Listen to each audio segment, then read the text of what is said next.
What's up, everybody? Welcome to episode number 11 of Evergreen. This week, we're going to mix it up a little, considering current events, and we're going to talk all about the election. I'm just kidding. We're not going to do that. I'm sure you're getting enough of the politics and election coverage elsewhere, so this week on Evergreen, we're going to talk about a great way to stay in touch with passive job seekers, Apple's new search engine, and a book that can hopefully offer you a glimpse into the future of technology and what that means for our world. So, for the next few minutes, we're going to go politics free. Let's dive in.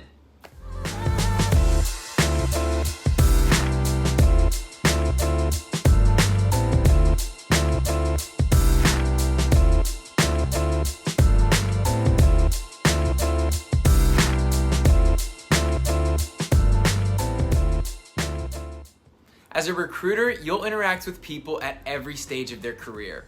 For professionals that are actively pursuing their next opportunity, the strategy is fairly straightforward, right? Identify opportunities that match their criteria. What can be more challenging is supporting quote-unquote passive or inactive job seekers, meaning people that aren't currently looking to make a change in their career. So what can you provide if not job opportunities? My suggestion is a newsletter, and it's easier than you think to pull off. The idea is to bring together relevant industry news, job market updates, and any other valuable intel into one document that you can save and send to everyone in your network. Microsoft Word has templates that you can use, and once you do the first edition, it's basically a matter of updating with new content each time. The beauty of a newsletter is that you're almost guaranteed a high ROI on your time, since you only have to create it once in order to provide value to hundreds of people. If you'd like, you can even include a section with high-level details about open opportunities. You may get referrals or even a surprise response from someone you assumed was not on the market.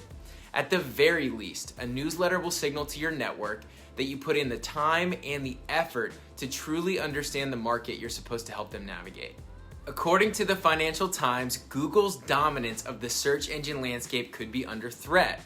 You see, each year Google pays Apple between $8 and $12 billion to make sure that the default search engine on the iPhone is theirs. And this arrangement has become a point of real scrutiny in the recent DOJ suit against Google.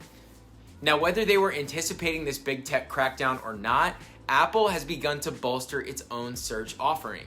More than 2 years ago, Apple actually hired Google's head of search, a guy named John Giannandrea, and has been openly recruiting search engineers since. Now, Apple is one of the few companies that has the resources to take on Google. With around $200 billion in cash on hand, the company has the ability to not only turn away Google's money, but to actually invest in the server infrastructure required to create a competitive search engine. An Apple search engine would almost certainly have one massive selling point, and that's increased user privacy. The company has made great efforts to distance itself from rivals in recent years by insisting that, quote, privacy is a fundamental human right and one of our core values, end quote. Like rivals such as DuckDuckGo, Apple may attempt to build a search engine that doesn't store personal information nor track users across the web. I mentioned them last week, but we're going to hit repeat and talk about another interesting development from Spotify. Get it? Spotify, songs, repeat? No? Well, on Monday, the music streaming mainstay announced that they're going to test letting artists and labels influence more of what its algorithm promotes. Using this new feature, artists and labels can decide to promote any music that's important to them. So, for example, if Fleetwood Mac wanted to promote their song Dreams after it went viral on TikTok, which it did, they could decide to do so, and Spotify's algorithm would actually consider that request when building a radio session or when a listener enters autoplay. Of course, this could apply to any song, including tracks that might be new or that artists want to put extra promotional push behind. In return for this extra boost, Spotify says it'll be paying artists a lower royalty rate. Presumably, this means that artists would hope that by promoting the song and taking a loss on those plays, they would make up the revenue if the song catches on and people start directly trying to play it on their own. I'm very interested in seeing how this works out for artists on Spotify, and I think it's an interesting example of how TikTok is becoming the platform for artists that want to go viral in 2020. There's little doubt that the decade to come will be filled with radical technological breakthroughs and world-changing surprises.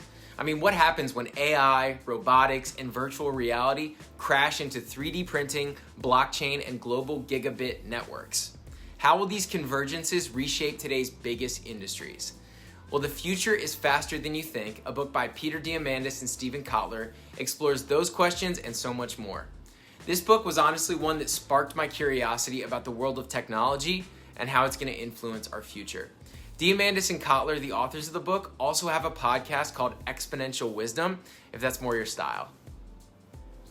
And that's it for episode number 11 of Evergreen. Thanks so much for watching. I'll see you next time.